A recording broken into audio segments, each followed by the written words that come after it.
Hello, good morning student. S K Sankalp YouTube channel पर आपका स्वागत है। मैं हूं राहुल। पॉलिटी की क्लास हमने कल शुरू की थी। आपने एक वीडियो लेक्चर देखा भी होगा कि भारत में जो संवैधानिक विकास था, संविधान का, वो किस प्रकार हुआ, उसका बैकग्राउंड क्या रहा।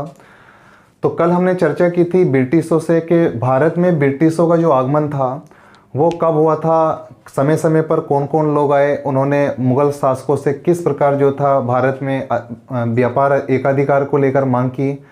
उसके बाद हमने देखा था कि जब भारत के अंदर प्लासी का युद्ध और उसके बाद जब बक्सर का युद्ध होता है तो अंग्रेज़ों का जो प्रभुत्व है वो बंगाल के अंदर बढ़ जाता है। फिर इसके बाद जो आता है, जब 1765 में आते हैं तो जो बंगाल के शासक हैं वो कमज़ोर होने लगते हैं। तो 1765 में कहीं ना कहीं इस बंगाल के अंदर जो अंग्रेज़ हैं, जो ब्रिटिश हैं, वो अपना प्रभुत्व जो है जमाने का पूर्ण रूप से काम कर लेते हैं। और 1765 में वो राजा के साथ उसके समानांतर जो है अपनी एक सरकार चलाते हैं। 1765 से इन्होंने क्या काम किया कि जो बंगाल के नवाब थे उनके समानांतर अपना शासन प्रणाली शुरू कर दी, जिसे हमने द्वैध शासन बोला। एक तरफ राजा का शासन चलेगा, साथ साथ में जो है वो ब्रिटिशों का शासन भी चलेगा। 1765 में जब ये द्वैध शासन शुरू कर देते हैं तो बंगाल के अंदर से इनका राजनीतिक प्रभुत्व देखने को मिलती है। लेकिन 1765 के बाद 1772 में जब इनका लगभग बंगाल पर अधिकार हो जाता है तो 1772 आते आते ये इस द्वैध शासन को ख़त्म कर देते हैं और एक केंद्रीय प्रशासन की नींव बाद में देखने को मिलती है। जैसे कल हमने बताया था कि 1772 में द्वैध शासन का अंत होता है।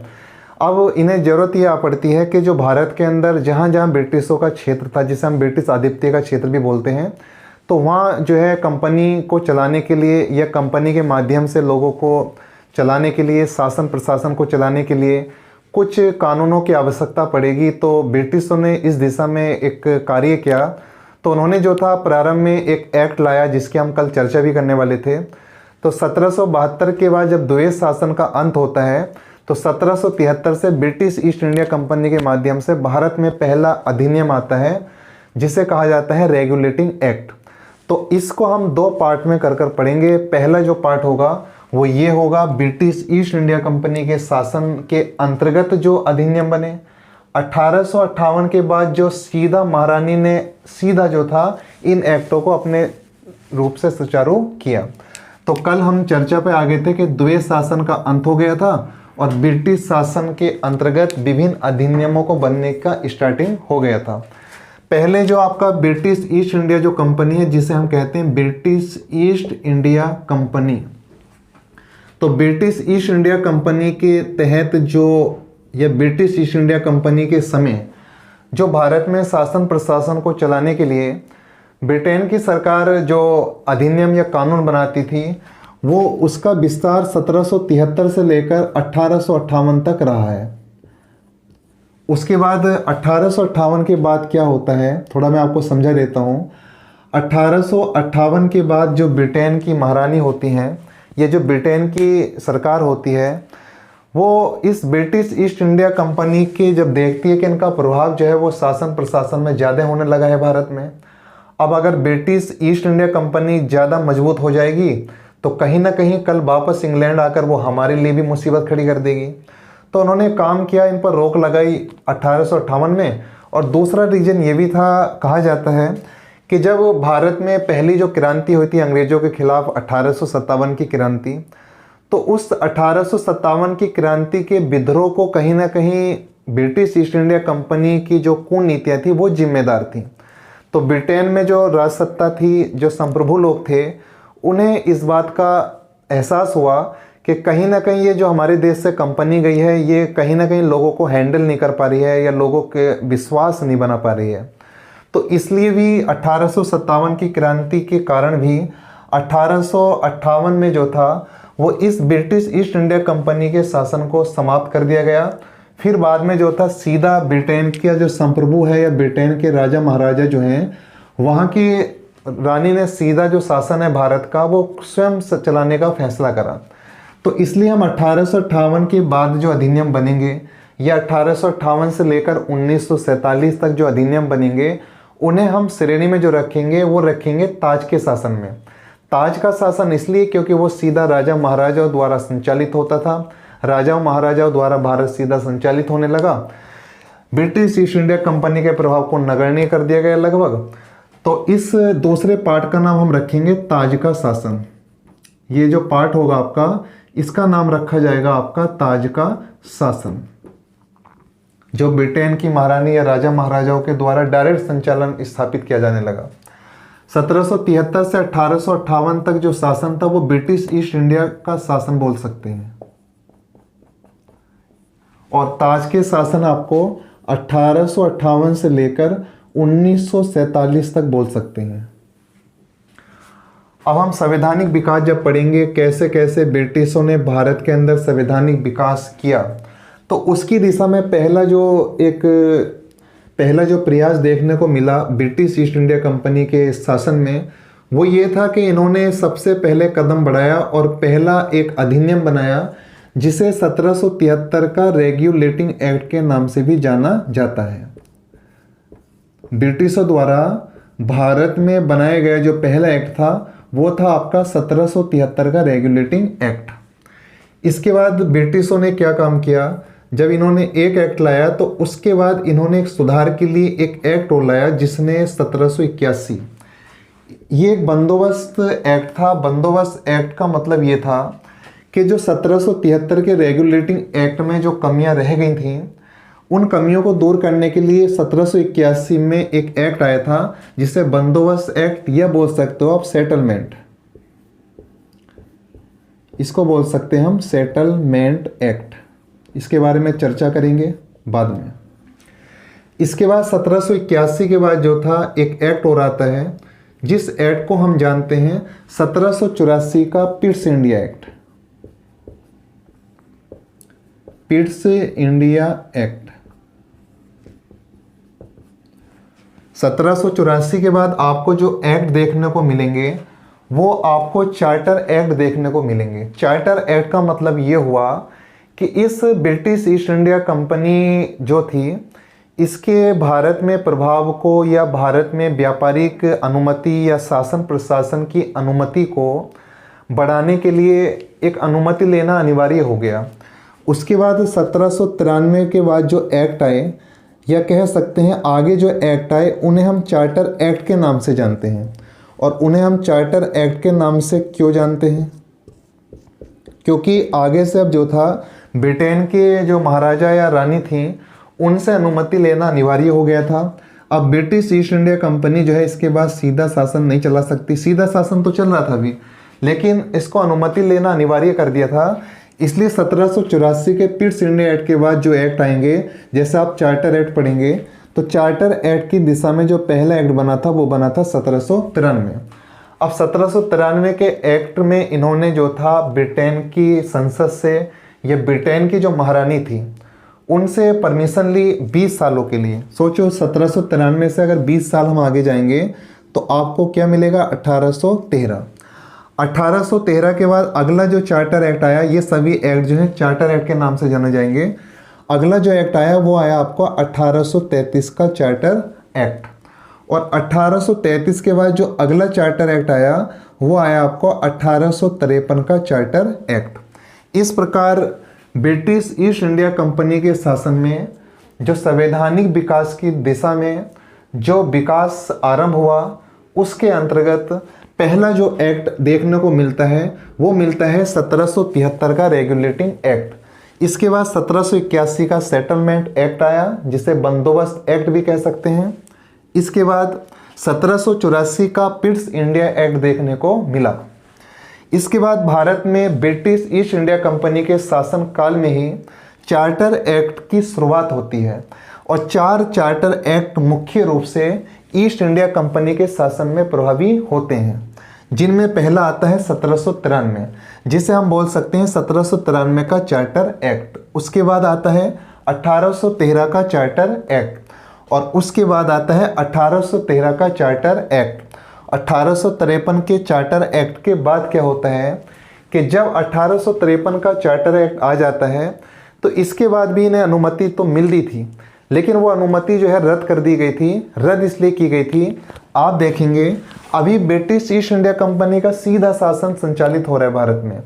तो 1853 के लगभग 4 साल के बाद क्या होता है कि भारत में ब्रिटिशों के खिलाफ, ब्रिटिश शासन के खिलाफ जो है एक आंदोलन, एक विद्रोह आरंभ होता है। आपने सुना होगा मेरठ से क्रांति शुरू हुई थी। तो इस विद्रोह को दमन करने में कहीं ना कहीं अंग्रेज सरकार जो है विफल रही थी। हालांकि बाद में सफल जरूर हुई थी भारतीयों की अनेकता के कारण, लेकिन जो लंदन में बैठी महारानी थी उन्हें यह लगा कि भाई ये जो ब्रिटिश ईस्ट इंडिया कंपनी है ये कैसा शासन चला रही है भारत में, ये भारतीयों को नियंत्रित ही नहीं कर पा रहे हैं। भारतीय मजदूर, भारत के हर वर्ग के लोग जो हैं क्यों विद्रोह पर उतारू हो गए हैं। तो ब्रिटेन की महारानी को लगा कि ईस्ट इंडिया कंपनी के शासन को जो सीधा संचालन हमने सौंप रखा है इनसे शासन को वापस ले लिया जाए और सीधा जो शासन का जो प्रारूप पूरा बने वो ऐसा बने कि सीधा जो ब्रिटेन से संचालित हो, ये नाम मात्र के रह जाएं।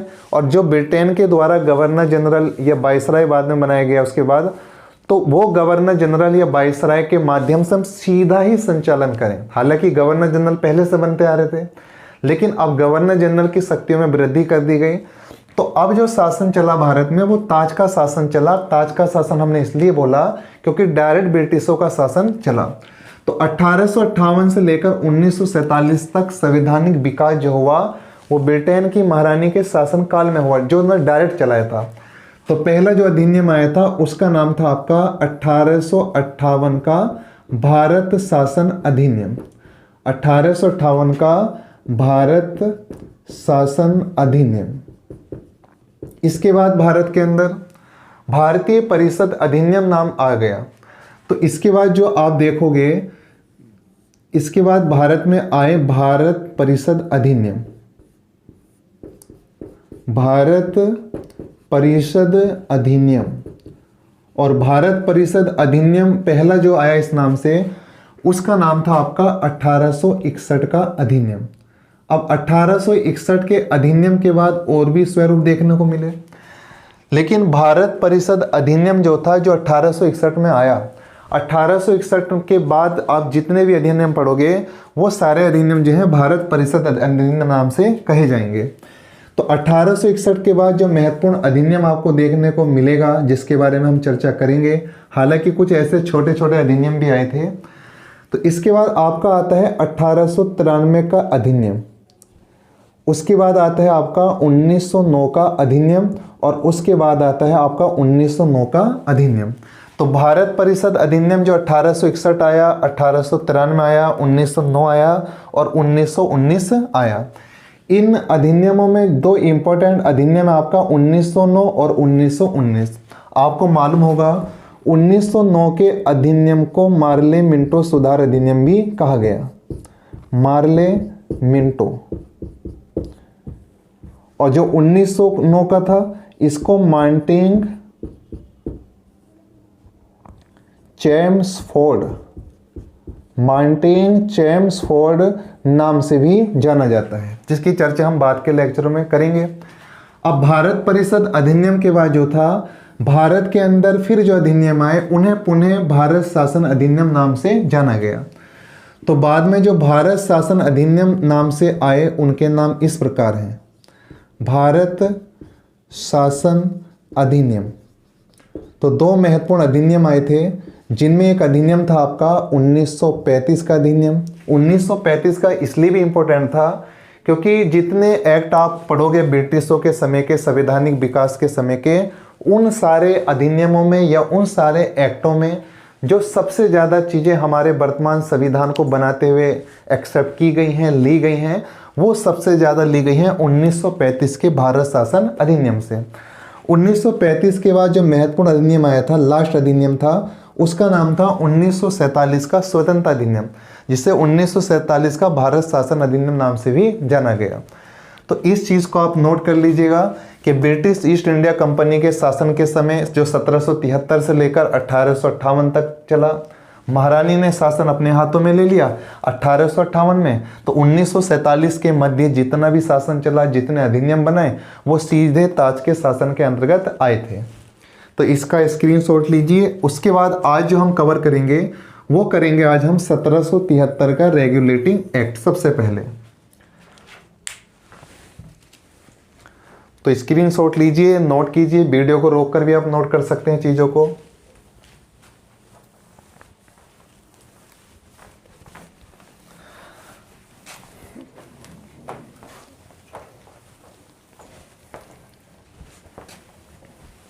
तो आप पहला हेडिंग डालिएगा अपनी नोटबुक में। कल आपने कुछ नोट्स बनाए होंगे, कैसे कैसे ब्रिटिश भारत आए, क्या क्या हुआ।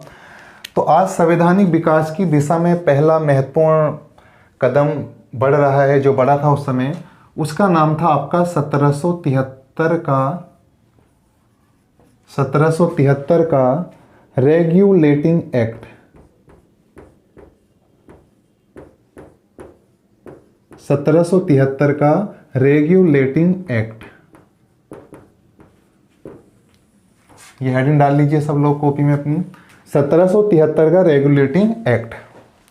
अब 1773 का जो रेगुलेटिंग एक्ट था, यहाँ से एग्जामिनर विशेषताओं से क्वेश्चन अक्सर पूछता है एग्जामों में। कई बार एग्जामों में क्वेश्चन इस तरीके से दिए जाते हैं, आपको कोई विशेषता लिख देगा क्वेश्चन में, वो आपको कोई विशेषता लिख देगा क्वेश्चन में, और विशेषता लिखेगा क्वेश्चन बनाकर कि भाई फला फला ये जो था विशेषता, ये कौन से अधिनियम में वर्णित है। तो आपको ऑप्शन दे देगा 1773 के रेगुलेटिंग एक्ट में है, 1781 में है, 1833 के अधिनियम में है, या 1858 के अधिनियम में है। तो ये आपको विशेषताएं हर एक्ट की अच्छे से कंठस्थ करनी है, इसको समझना है। समझना इसलिए है क्योंकि जब हम संविधान पढ़ेंगे, जब संविधान सभा आएगी, तो उस समय हमें इसकी बहुत ज़रूरत पड़ेगी। तो जैसे 1773 का रेगुलेटिंग एक्ट, और समझना इसलिए भी ज़रूरी है, आपको मालूम पड़ेगा कि हमारा देश जब स्वतंत्र नहीं था, जब ब्रिटिशों के अधीन था, तो उस समय हमारे लोगों के लिए, आम जनता के लिए, भारतीयों के लिए अंग्रेज़ों ने समय समय पर क्या नियम बनाए, क्या कानून बनाए, कैसे हमारा देश चलता था उस समय। इन चीज़ों की जानकारी भी होगी आपको, जो जानने की उत्सुकता हर व्यक्ति में रहती है। चलिए शुरू करते हैं। 1773 का रेगुलेटिंग एक्ट।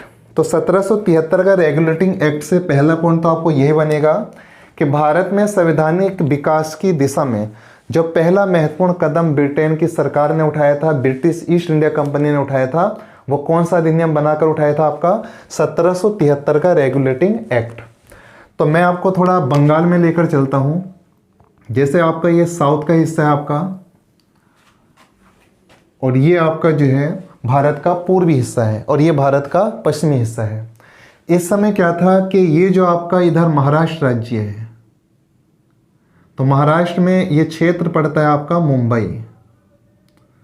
तो ये जो मुंबई प्रेसिडेंसी है, जिसे हम बोलेंगे मुंबई प्रेसिडेंसी, जैसे अब राज्यों को जाना जाता है, उस समय प्रेसिडेंसी नाम से इन राज्यों के नाम रखे गए थे।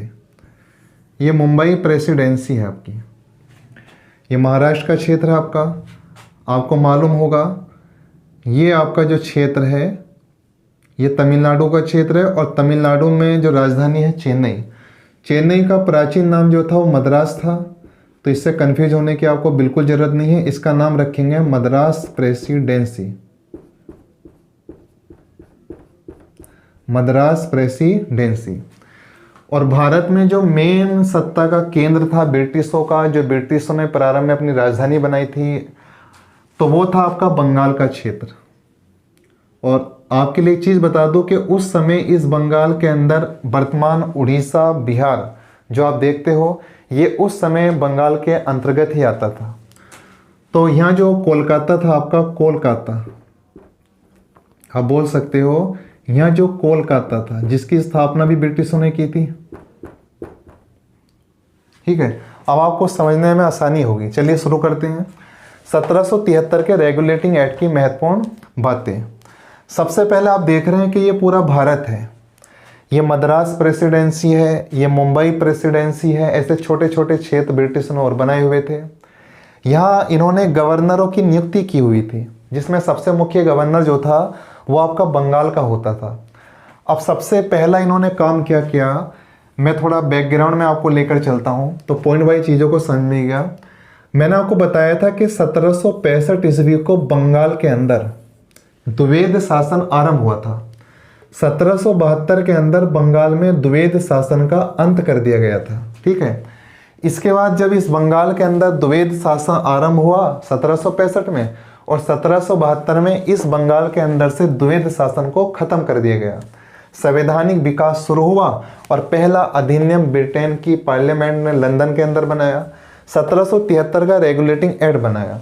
अब आप जानते हो इस समय British east India company Bharat में व्यापार कर रही है, शासन प्रणाली में भी शामिल हो गई है। तो अब पहला ये हुआ कि इस समय जब हम 1773 का एक्ट बन रहा था तो उस समय बंगाल के अंदर जो था गवर्नर होता था। ध्यान रखिए, बंगाल के अंदर जो था वो गवर्नर होता था, और इस बंगाल के अंदर जो गवर्नर था इस समय वो था आपका वारेन हेस्टिंग। उसका नाम था आपका वारेन हेस्टिंग्स। ठीक है, मैं इधर भी लिखूंगा आपका। तो उस समय सबसे पहला काम जो किया, पॉइंट वाइज आप लिख सकते हो, सबसे पहला जो काम किया था इस एक्ट में, वो काम ये क्या था कि बंगाल के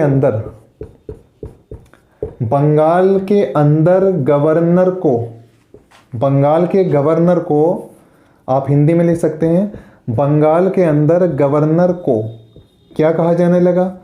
गवर्नर जनरल कहा जाने लगा। ध्यान रखिए, बंगाल के अंदर गवर्नर को गवर्नर जनरल कहा जाने लगा। पहला पॉइंट ये नोट किया कि 1773 के रेगुलेटिंग एक्ट में पहला काम ये हुआ कि जो बंगाल का गवर्नर होता था, पहले हम बंगाल के जो मुखिया होता था जो ब्रिटिश सरकार ने भेजा हुआ था उसे गवर्नर कहा जाता था, लेकिन इस एक्ट के माध्यम से पहली बार क्या हुआ कि बंगाल के अंदर जो गवर्नर होता था उस समय वारेन हेस्टिंग था, तो वहाँ बंगाल के गवर्नर को गवर्नर ना कहकर अब से गवर्नर जनरल कहा जाएगा।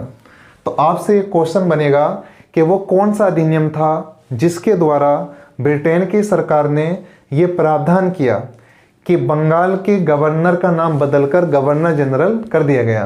तो आप बताएंगे 1773 का रेगुलेटिंग एक्ट।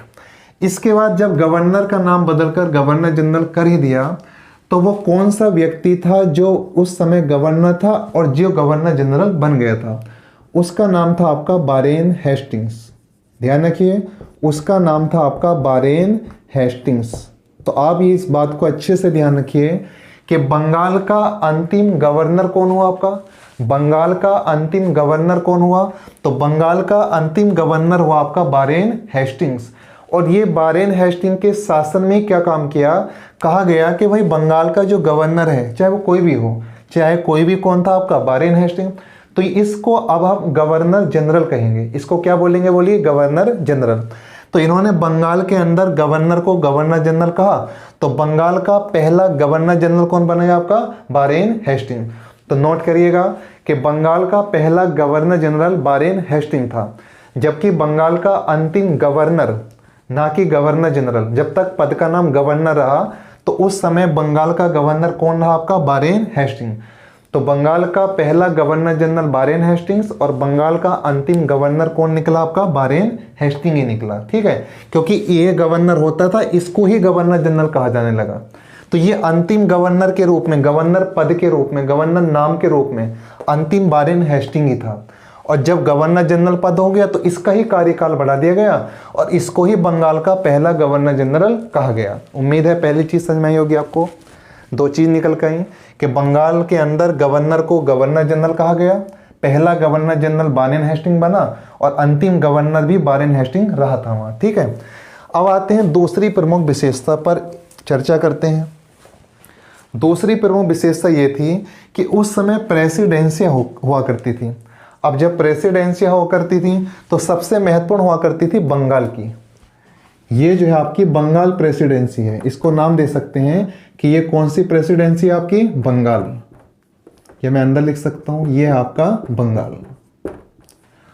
अब इस एक्ट में ये प्रावधान किया गया अब कि भाई अब जो हमने गवर्नर बना रखे हैं ना अलग अलग प्रेसिडेंसियों में, जैसे मुंबई प्रेसिडेंसी है, मद्रास प्रेसिडेंसी है, तो इन दो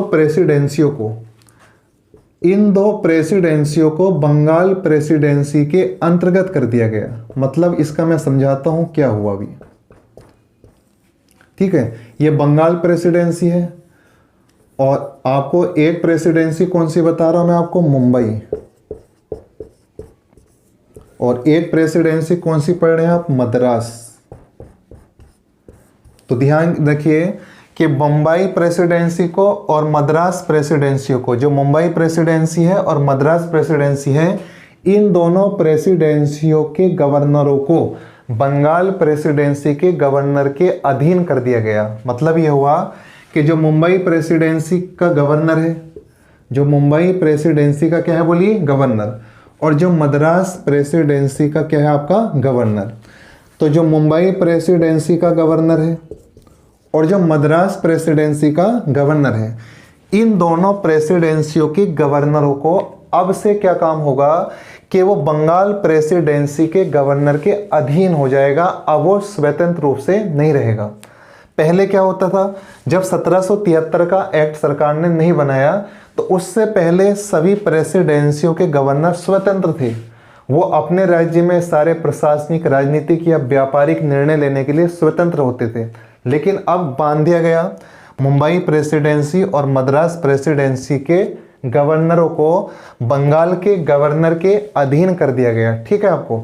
तो दूसरा इंपॉर्टेंट पॉइंट ये आया कि भाई वो कौन सा अधिनियम था जिसके तहत मुंबई प्रेसिडेंसी के गवर्नर को, मद्रास प्रेसिडेंसी के गवर्नर को बंगाल प्रेसिडेंसी के गवर्नर के अधीन कर दिया गया। तो वो एक्ट था आपका 1773 का रेगुलेटिंग एक्ट। ठीक है। अब आते हैं हम अगली महत्वपूर्ण विशेषता पर कि 1773 के रेगुलेटिंग एक्ट में अन्य प्रमुख विशेषता क्या आई। अन्य प्रमुख विशेषता ये आई कि आपने अभी पढ़ा था कि बंगाल के अंदर गवर्नर को गवर्नर जनरल कहा जाने लगा। लेकिन अब क्या हुआ, सरकार ने सोचा कि भाई एक तो बंगाल प्रेसिडेंसी है ही, तो बंगाल प्रेसिडेंसी का जो गवर्नर, अब गवर्नर क्या हो जाएगा, जनरल हो जाएगा। गवर्नर क्या हो जाएगा बोलिए, गवर्नर जनरल हो जाएगा। इसके अंतर्गत हमने मुंबई प्रेसिडेंसी के गवर्नर को भी कर दिया है। इसके अंतर्गत हमने मद्रास प्रेसिडेंसी के गवर्नर को भी कर दिया है।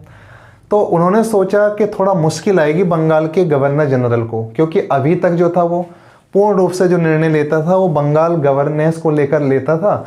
लेकिन भाई अब मुंबई प्रेसिडेंसी के कामों को भी देखना है उसको कुछ, और कुछ काम उसको मद्रास प्रेसिडेंसी के गवर्नर को भी देने हैं या देखने हैं। ठीक है। मतलब मद्रास प्रेसिडेंसी में गवर्नर जरूर होगा, मुंबई में भी होगा, पर इसके अधीन हो जाएंगे। यहाँ निर्णय लेने की क्षमता भी इसको प्राप्त हो गई है, बंगाल के गवर्नर को भी। तो उसके बाद इस एक्ट में प्रावधान किया गया कि जो बंगाल का गवर्नर जनरल है, जो बंगाल का गवर्नर जनरल है, तो बंगाल के इस गवर्नर जनरल के अधीन जो है एक 4 सदस्यीय कार्य परिषद बनाएगी। एक 4 सदस्यीय कार्य परिषद बनाएगी। 4 सदस्यीय क्या बनाई आपकी कार्य परिषद। 4 सदस्यीय कार्य परिषद क्यों बनाई गई, पहले ध्यान रखिए कि 1773 के इस रेगुलेटिंग एक्ट के तहत बंगाल के गवर्नर जनरल के साथ में एक 4 सदस्यीय कार्य परिषद बनी। वो इसलिए बनी जिससे ये बंगाल के गवर्नर जनरल को सहायता दे सके, मतलब कि परामर्श दे सके। ठीक है। इसको कठिनाई का सामना ना करना पड़े। तो ध्यान रखिएगा वो कौन सा अधिनियम था जिसके द्वारा बंगाल के गवर्नर जनरल की सहायता के लिए 4 सदस्यीय कार्य परिषद का गठन किया गया। तो वो था आपका 1773 का रेगुलेटिंग एक्ट। इसके बाद एक चीज और है, जब ये गवर्नर जनरल के साथ इन्होंने 4 सदस्यीय कार्य परिषद बना दी, तो अब ये सब मिलकर 4 और 1 कितने हो गए आपके 5। ये सब मिलकर जो है अब बंगाल प्रेसिडेंसी के लिए या मुंबई और मद्रास प्रेसिडेंसी के लिए विधि या कानून बना सकते हैं। इनको ये शक्ति दे दी गई कि ये जो है अपनी प्रेसिडेंसी में सब मिलकर, 5 मिलकर कानून बना सकते हैं। लेकिन यहाँ एक नोट करने लायक चीज़ ये है, नोट आप कर सकते हो अगर आप बड़े एग्जाम की तैयारी करते हो, कि 4 सदस्यीय जो कार्य परिषद बनी थी गवर्नर जनरल के साथ में इसकी सहायता के लिए, जब ये कोई कानून बनाते थे या कोई ऐसा कार्य करते थे तो उसमें क्या था, इनकी मंजूरी आवश्यक होती थी 4 सदस्यों की। और 4 सदस्यों में अधिकतर सदस्य जो थे वो गवर्नर जनरल के विपक्ष में रहते थे। तो अभी 1773 के रेगुलेटिंग एक्ट तक जो है, अभी तक ये गवर्नर जनरल जो था बाध्यकारी था इनकी सलाह मानने के लिए, क्योंकि जब मत इनका ज़्यादा होगा तो बाध्यकारी होगा, लाजमी सी बात है। ठीक है। अब चर्चा करते हैं हम इसके बाद अन्य प्रमुख विशेषता क्या थी 1773 के रेगुलेटिंग एक्ट में। नोट करते चलिएगा साथ में आप। अब सबसे महत्वपूर्ण बात आई है जो छोटे छोटे एग्जामों में बहुत बार क्वेश्चन देखने को मिलता है कि बताइए ब्रिटिश काल में सुप्रीम कोर्ट की स्थापना कब हुई थी और वो कहाँ पर हुई थी। तो ध्यान रखिए 1774 में कोलकाता में सुप्रीम कोर्ट स्थापित हुआ, सर्वोच्च न्यायालय की स्थापना हुई। ब्रिटिश काल में कोलकाता में 1774 में किसकी स्थापना हुई, आपकी सुप्रीम कोर्ट की स्थापना हुई। और इस सुप्रीम कोर्ट को हम सर्वोच्च न्यायालय नाम से भी जानते हैं या उच्चतम न्यायालय नाम से भी जानते हैं। तो ये उच्चतम न्यायालय बना आपका, ठीक है। तो 1774 में कोलकाता में सुप्रीम कोर्ट अर्थात उच्चतम न्यायालय की स्थापना हुई। कौन से एक्ट के माध्यम से हुई, 1773 के रेगुलेटिंग एक्ट के माध्यम से। अब जब ये सुप्रीम कोर्ट या उच्चतम न्यायालय की व्यवस्था कर दी गई तो इस व्यवस्था में यह तय हुआ कि इस सुप्रीम कोर्ट में जो न्यायाधीश होंगे उनकी संख्या कितनी होगी। तो यहाँ कुछ संख्या निर्धारित की गई थी प्रारंभ में। तो न्यायाधीशों की संख्या की अगर हम बात देखें तो न्यायाधीशों की संख्या हुई थी आपकी 4। इन 4 में एक था आपका मुख्य न्यायाधीश, एक होगा आपका मुख्य न्यायाधीश, और जबकि 3 क्या होंगे आपके, 3 क्या होंगे अन्य न्यायाधीश, जो कनिष्ठ न्यायाधीश थे, अन्य न्यायाधीश, ठीक है। तो दोबारा रिवाइज करते हैं। 1774 में कोलकाता में 1773 के रेगुलेटिंग एक्ट के द्वारा, ध्यान रखिए आपसे बहुत बार एग्जाम में पूछा कि ब्रिटिश काल में कोलकाता में सुप्रीम कोर्ट की स्थापना किस वर्ष हुई थी। वो कह रहा है किस वर्ष हुई थी, तो ये हुई थी 1774 में। क्यों? क्योंकि 1773 में बना था रेगुलेटिंग एक्ट, लेकिन जो प्रभाव में आया था ये 1774 से आया था, ठीक है। अगर क्वेश्चन ये बनता है कि भाई कोलकाता में जो सुप्रीम कोर्ट की स्थापना ब्रिटिश काल में हुई थी वो किस अधिनियम के माध्यम से हुई थी, तो आप बता सकते हो 1773 के रेगुलेटिंग एक्ट में। लेकिन अगर क्वेश्चन पूछेगा कि भाई भारत में कोलकाता में जो सर्वोच्च न्यायालय स्थापित हुआ था वो किस एक्ट के माध्यम से हुआ था आपका, किस वर्ष हुआ था आपका, 1774 में कोलकाता में स्थापित हुआ। कोलकाता में जो उच्चतम न्यायालय स्थापित हुआ इसमें न्यायाधीशों की संख्या कितनी थी आपकी, 4, जिसमें एक मुख्य न्यायाधीश निर्धारित हुआ और 3 अन्य न्यायाधीश के पद निर्धारित किए गए। कई बार एग्जाम में कभी कभी क्वेश्चन ये भी आ चुका है कि जो ब्रिटिश काल में कोलकाता सुप्रीम कोर्ट स्थापित हुआ था इसका मुख्य न्यायाधीश कौन था, ठीक है, तो अंग्रेजी होगा। तो उस मुख्य न्यायाधीश का नाम था आपका सर, आप जानते होंगे sir Elijah Impey, sir Elijah Impey, ध्यान रखिए sir Elijah Impey. Sir Elijah Impey Kolkata supreme court का पहला मुख्य न्यायाधीश था। तो ये विशेषता ध्यान रखिएगा। इसके बाद आते हैं हम अगली प्रमुख विशेषता पर कि अगली प्रमुख विशेषता क्या थी।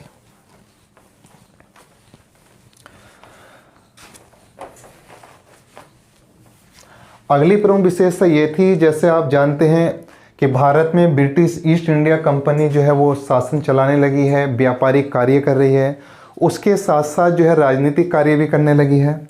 अब क्या हुआ कि जब व्यापारिक कार्य करने लगी तो इस ईस्ट इंडिया कंपनी पर कुछ प्रतिबंध लगाए गए ब्रिटेन की संसद में। प्रतिबंध ये लगे कि जो ब्रिटिश ईस्ट इंडिया कंपनी का जो कर्मचारी है या अधिकारी है कोई भी, ध्यान रखिए ये जो ब्रिटिश ईस्ट इंडिया कंपनी है, ठीक है, इस ब्रिटिश ईस्ट इंडिया कंपनी के जो कर्मचारी हैं या अधिकारी हैं,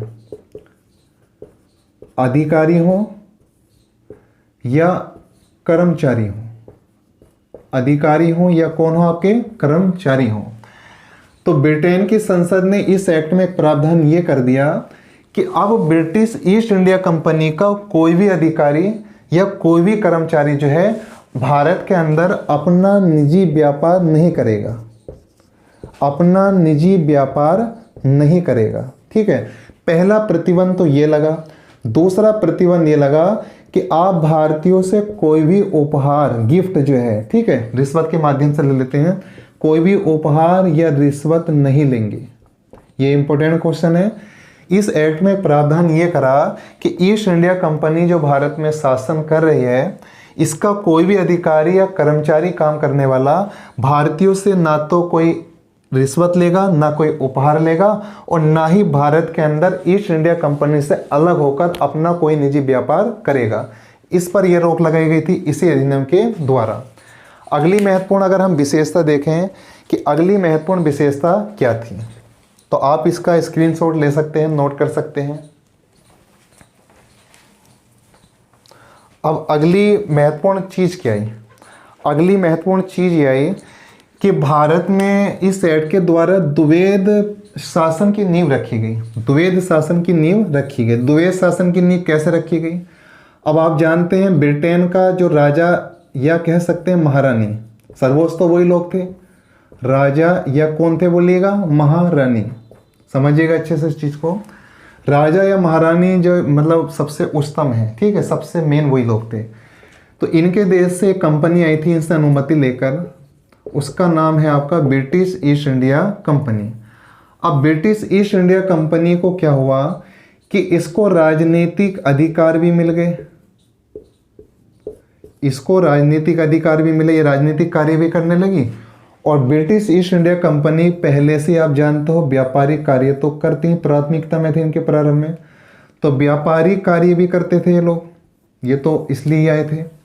बाद में इनको राजनीतिक कार्य भी दिए गए। तो आपसे एक एग्जाम में क्वेश्चन और बन सकता है कि पहली बार ब्रिटिश शासन में वो कौन सा अधिनियम था जिसके द्वारा पहली बार ब्रिटिश ईस्ट इंडिया कंपनी के व्यापारिक कार्यों को राजनीतिक कार्यों से अलग कर दिया गया। अलग करने का मतलब ये हुआ कि व्यापारिक कार्य अलग होंगे और राजनीतिक कार्य अलग होंगे। इस प्रकार भारत में द्वैध शासन देखने को मिला। थोड़ा अगर हम और बात करें तो राजनीतिक कार्यों के लिए 24 सदस्यीय एक कमेटी गठित की गई इसी अधिनियम में। 24 सदस्यीय एक कमेटी गठित हुई, जबकि व्यापारिक कार्यों के लिए 24 सदस्यीय कमेटी बनी थी। 24 सदस्यीय कमेटी बनी। और अगर बात करें राजनीतिक कार्यों के लिए तो 6 सदस्यीय कमेटी बनी थी। ठीक है, 24 सदस्यीय जो कमेटी थी इसे निदेशक मंडल कहा गया, बोर्ड ऑफ डायरेक्टर, या बोल सकते हो निदेशक मंडल। और जो राजनीतिक 6 सदस्यीय कमेटी बनी थी इसका काम था राजनीतिक कार्यों की देखरेख करना। तो इस प्रकार भारत में द्वैध शासन की नींव रख दी गई थी 1773 के रेगुलेटिंग एक्ट में। इस एक्ट में जो था राजा महारानी ने ब्रिटिश ईस्ट इंडिया कंपनी को भेजा, इसके अधिकारों को बांट दिया, राजनीतिक कार्य अलग कर दिए, व्यापारिक कार्य अलग कर दिए।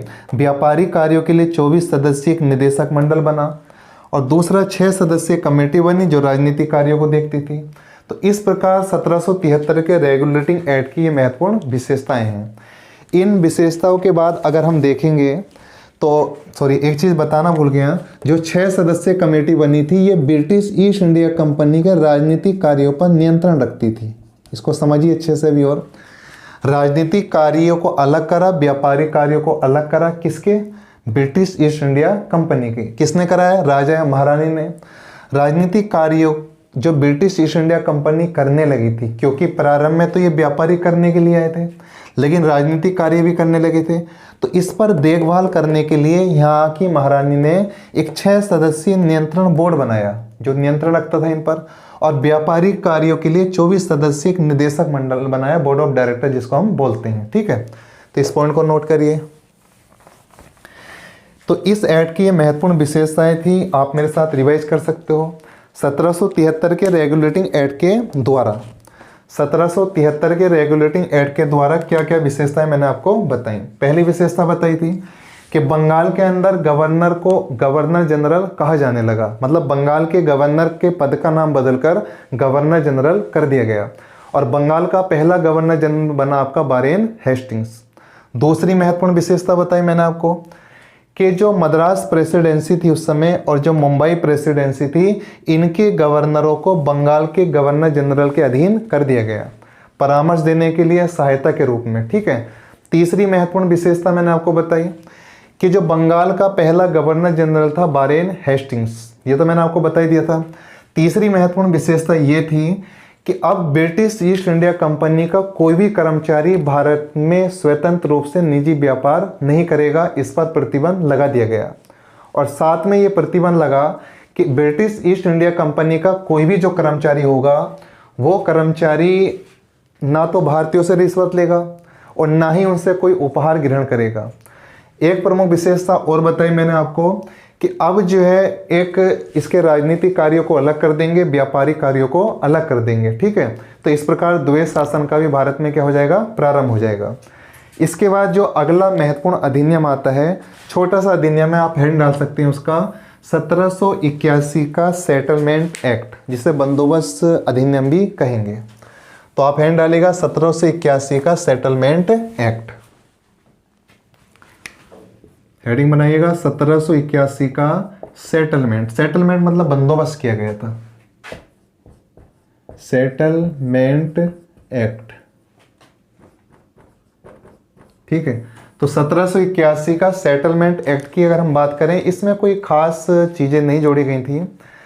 इसमें एक प्रावधान ये किया गया था ब्रिटेन की संसद में बैठकर कि जो 1773 का रेगुलेटिंग एक्ट हमने बनाया है, क्योंकि आप जानते हो हमेशा सुधार की गुंजाइश हर चीज़ में रहती है, ये प्रकृति का नियम है, जितनी चीज़ें भी आप सुधार करो हमेशा सुधार की गुंजाइश रहती है। इसी प्रकार जो पहला संवैधानिक विकास की दिशा में कदम उठाया गया था, 1773 का रेगुलेटिंग एक्ट बनाया गया था, उसमें एक सुधार करने की आवश्यकता महसूस हुई उस समय। तो पहली विशेषता तो इसकी यही होगी कि 1781 का, जैसे आप नाम से देख रहे हो, सेटलमेंट मतलब बंदोबस्त एक्ट भी कहेंगे हम इसको। इसमें कहा गया कि 1773 का जो रेगुलेटिंग एक्ट है उसमें जो भी कमियां रह गई हैं उन कमियों को हम दूर करेंगे। तो पहला इंपॉर्टेंट चीज़ आप ये नोट करोगे कि 1773 के रेगुलेटिंग एक्ट की कमियों को दूर करने के लिए जो अधिनियम लाया गया था पहली बार, वो लाया गया था आपका 1781 का एक्ट, जिसे सेटलमेंट एक्ट या बंदोबस्त एक्ट के नाम से भी जाना जाता है। इसके बाद इसमें एक मुख्य चीज़ और थी जो इतना एग्जाम के लिए मुख्य नहीं होती है, लेकिन मैं फिर भी आपको बता रहा हूँ। इसमें एक प्रावधान कर दिया गया जो एक दृष्टि से देखा जाए तो इम्पोर्टेंट भी था।